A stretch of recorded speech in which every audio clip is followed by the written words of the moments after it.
नमस्कार, 9 की 9 खबर में आपका स्वागत है। आपके साथ मैं हूं शिप्रा झा। पहली खबर अमेरिका से है, जहां टेक्सास से दिल दहला देने वाली खबर आई। टेक्सास में रॉब एलिमेंट्री स्कूल में 18 वर्षीय युवक ने अंधाधुंध फायरिंग की। इस हमले में 18 छात्रों और 3 टीचर की मौत हो गई।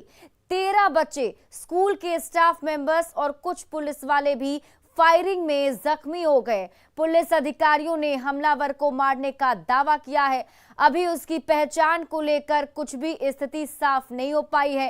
टेक्सास के स्कूल में फायरिंग की एक घटना कनेक्टिकट में 2012 में हुई फायरिंग से मिलती जुलती है।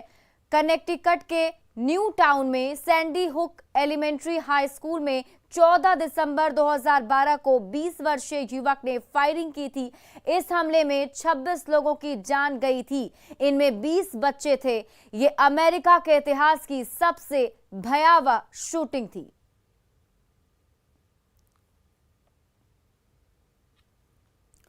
राजस्थान के बाड़मेर जिले से एक युवक सीमा पार कर पाकिस्तान चला गया है, जो बिहार का रहने वाला बताया जा रहा है। बताया जा रहा है कि 21 मई को जोसिंधर स्टेशन के पास एक युवक संदिग्ध स्थिति में दिखा।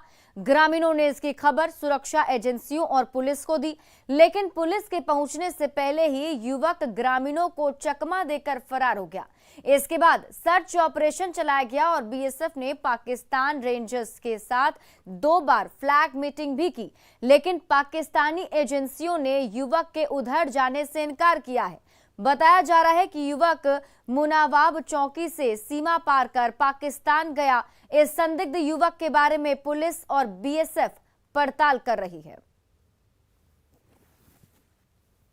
सूचना मिली है कि शायद कोई संदिग्ध युवक बॉर्डर क्रॉस किया हो मुनावाब की फॉरवर्ड बीओपी से, पर उसकी तस्दीक नहीं हुई है। उसके बारे में अभी जांच कर रहे हैं।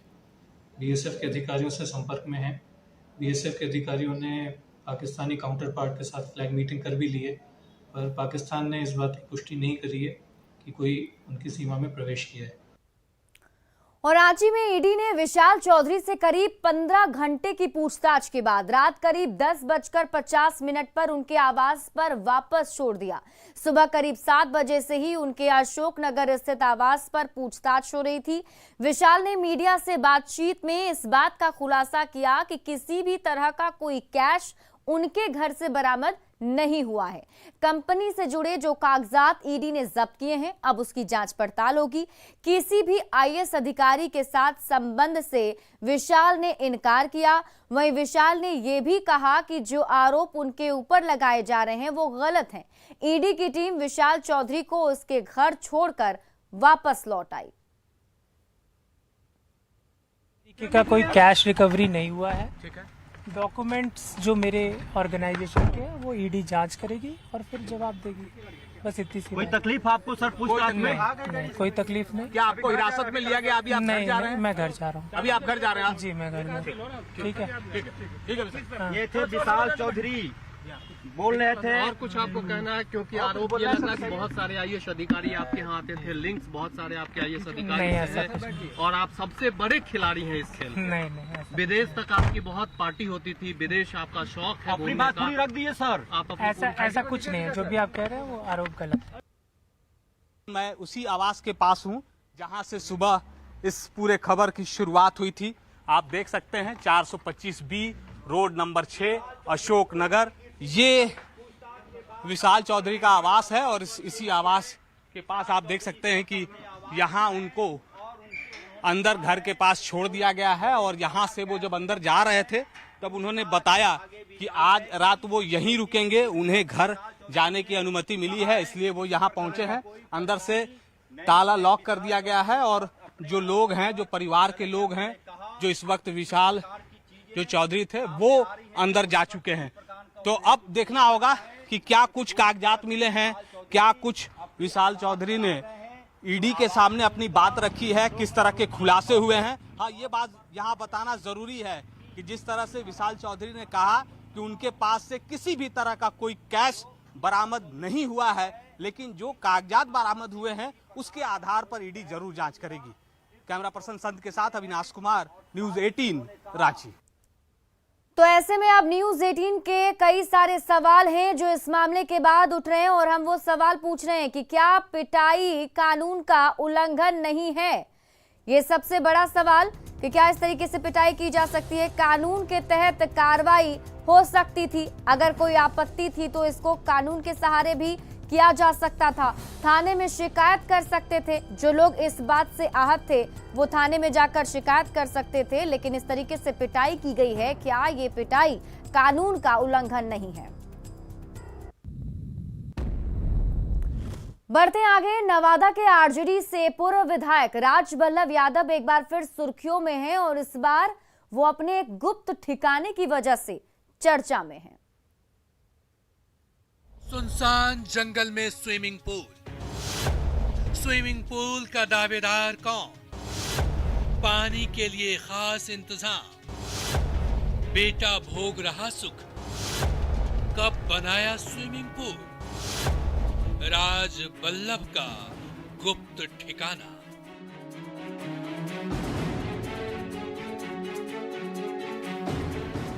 राजबल्लभ यादव को अगर आप भूल गए होंगे तो पहले हम आपको याद दिला देते हैं, आरजेडी के नवादा से पूर्व विधायक थे।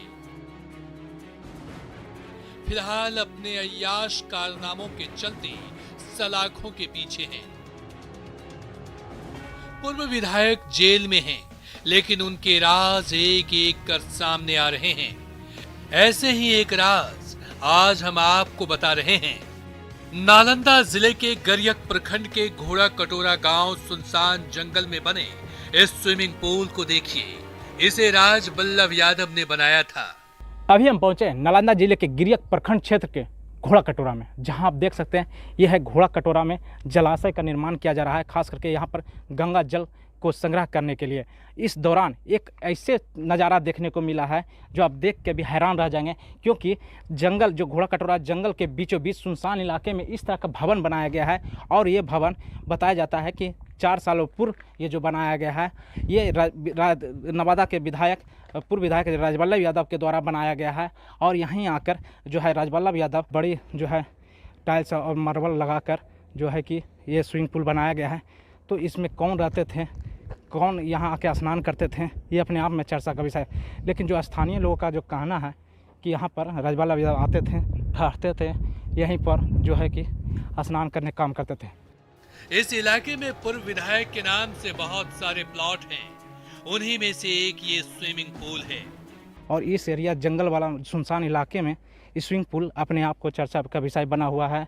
और अब आगे ये देखना है कि आखिर स्विमिंग पूल का दावेदार कौन है। वो जमीन खरीदे मंत्री जी, तो जमीन खरीद के और बाद फिर तालाब बनाया, टैक्स वो पोखर है नहाने के लिए, और हम टैक्स उस लगाया। फिर उस बगल में कोठरी था, घर बनाया 8-9 गो। और बाद उत्तर पट्टी बुढ़वा बाबा है, जंगल से निकला था, कोई कंपनी लाभ बनाया था बुढ़वा बाबा के। सुनसान जंगल में स्विमिंग पूल बनाया गया और आप ये जानकर हैरान हो जाएंगे कि पानी के लिए भी खास इंतजाम किया गया था। तो पानी कहाँ से लाते थे? पानी नदी कर का बोरिंग किए थे सर, और वह बोरिंग से पाइप से ले गया, नीचे पाइप से झाँप के ले गया वहाँ तालाब में भरने के लिए, मोटर चालू करते रहे। राजबल्लभ यादव तो जेल में है, तो अब इस स्विमिंग पूल का लुत्फ उनका बेटा उठा रहा है। कौन बनाए थे? राजबल्लभ यादव बनाए थे सर। और आते थे कौन कौन यहाँ? पहले रहलखिन राजबल्लभ यादव, तो वो रहलखिन, और चल गलखिन अंदर, तो बाल बुतरू उनके अखिलेश यादव बेटवा आवलखिन, वो रहलो 8-9 बजे न कभी रहलखुन, तो रातों भर रह गलखुन। राजबल्लभ ने इस अय्याशी के अड्डे को कब बनाया था, ये भी आप जान लीजिए। 2015 में खरीदे थे सर। बनाए थे कब? बनाए समझो 15 के 13 के लगभग से तो काम में लगा दिए सर। तो उसी दौरान बनाया? हाँ सर, उसी टाइम में बनाया था। राजबल्लभ के इस गुप्त ठिकाने का राज तो खुल गया है, पता नहीं और कितने राज से पर्दा उठना बाकी है। नालंदा से न्यूज 18 के लिए अभिषेक कुमार। और हम आपको एक बार फिर से वो तस्वीर दिखाते हैं, आप जरा गौर से उन तस्वीरों को देखिए और समझिए। ये जो तस्वीर हम आपको दिखाएंगे उसमें आप देखिए, ये जंगल है जिसके बारे में हम आपको बता रहे हैं कि गिरियक प्रखंड के अंदर ये आता है। और जंगल के पास ही अंदर में देखिए ये स्विमिंग पूल बनाया गया था। न्यूज 18 बिहार झारखंड पर आप ये एक्सक्लूसिव तस्वीर देख रहे हैं, राजबल्लभ यादव का ये गुप्त ठिकाना बताया जा रहा है। बताया जाता है कि जब भी समय मिलता था तो वो इसी गुप्त ठिकाने पर आया करते थे और यहीं पर वो ठहरते भी थे। यहाँ उन्होंने भवन भी बनाया है, एक छोटा सा वहाँ जगह है जहाँ पर उनका भवन है और साथ ही वहाँ आगे स्विमिंग पूल है और स्विमिंग पूल का लुत्फ उठाया करते थे राजबल्लभ यादव। हमने आपको वो भी बताया कि वहाँ के जो स्थानीय लोग हैं वो ये बताते हैं कि करीब 2015 में इसका यहाँ पर निर्माण कराया गया था और जब भी उन्हें वक्त मिलता था वो यहाँ जरूर आते थे और यहीं पर वो ठहरते थे। एक तरीके से कहें तो उनका ये गुप्त ठिकाना हुआ करता था। और अभी तो आपको पता ही है कि राजबल्लभ यादव जो है वो दुष्कर्म के आरोप में फिलहाल जेल में हैं, आजीवन कारावास की उन्हें सजा मिली है। तो अब ये जानकारी भी है, वहां के लोगों की तरफ से ये बताया गया है कि अब इसका लुत्फ जो है उनका बेटा उठाता है, यानी कि जो उनका बेटा है वो भी इस गुप्त ठिकाने पर आता है। तो न्यूज़ 18 की आप ये एक्सक्लूसिव रिपोर्ट देख रहे हैं। यहाँ पर देखिए पूर्व विधायक के ये अयाशी का अड्डा है जिसकी तस्वीर आपको हम न्यूज़ 18 बिहार झारखंड पर दिखा रहे हैं। सुनसान जंगल था, उसके अंदर घोड़ा कटोरा गांव के सुनसान जंगल में ये स्विमिंग पूल बनाया गया है और यहीं पर ये गुप्त काम जो है, गुप्त ठिकाना जो था, यहीं से सब कुछ चल रहा था। और उसके बाद से यहाँ पर जब से राजबल्लभ यादव जेल में हैं तो उसके बाद अब ये सब कुछ जो है उनके बेटे के अंडर में है और उनका बेटा जो है वो ये सब कुछ देखता है।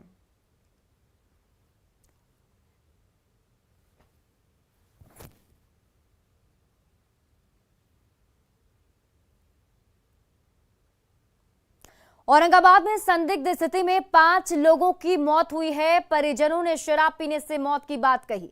घटना मदनपुर प्रखंड का है जहां खिरियावा और पवई गांव में 5 लोगों की मौत हुई।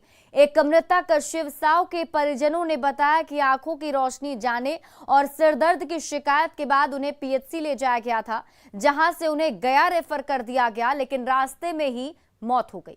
कुछ ऐसी ही शिकायत दूसरे मृतकों के परिजनों ने भी की है। मृतकों के शवों को जला दिया गया है।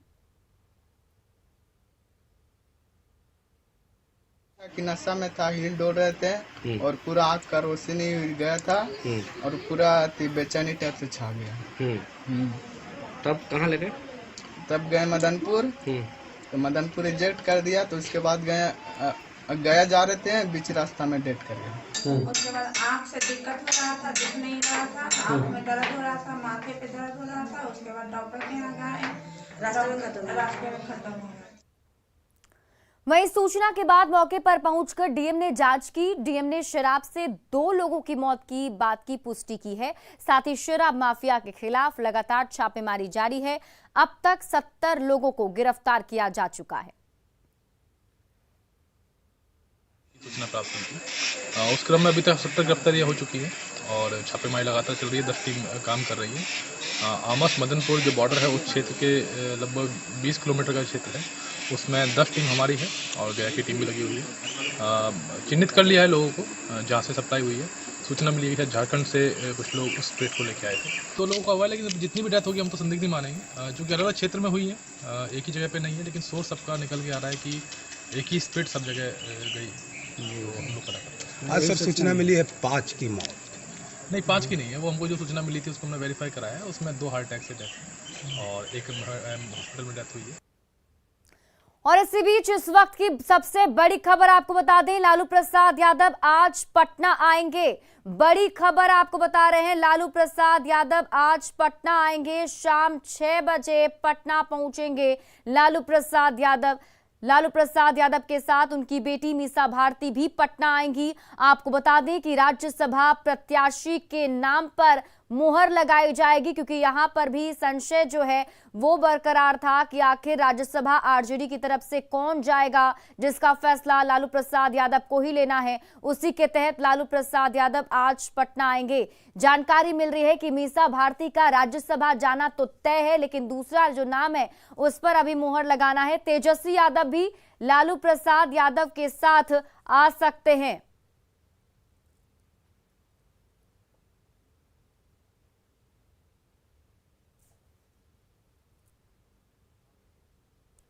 मधुबनी के बासोपट्टी प्रखंड में आंगनवाड़ी केंद्र की सेविका और सहायिका की बहाली प्रक्रिया के दौरान जमकर हंगामा हुआ। घटना बासोपट्टी प्रखंड के कटैया पंचायत की है, जहां आंगनवाड़ी सेविका और सहायिका की बहाली प्रक्रिया के दौरान एक अभ्यर्थी के पति ने हंगामा शुरू कर दिया और महिला पर्यवेक्षिका के हाथ से सरकारी कागजात छीनकर फाड़ डाला। मौके पर मौजूद पुलिस कर्मियों ने हंगामा कर रहे शख्स को जबरन बाहर निकाला।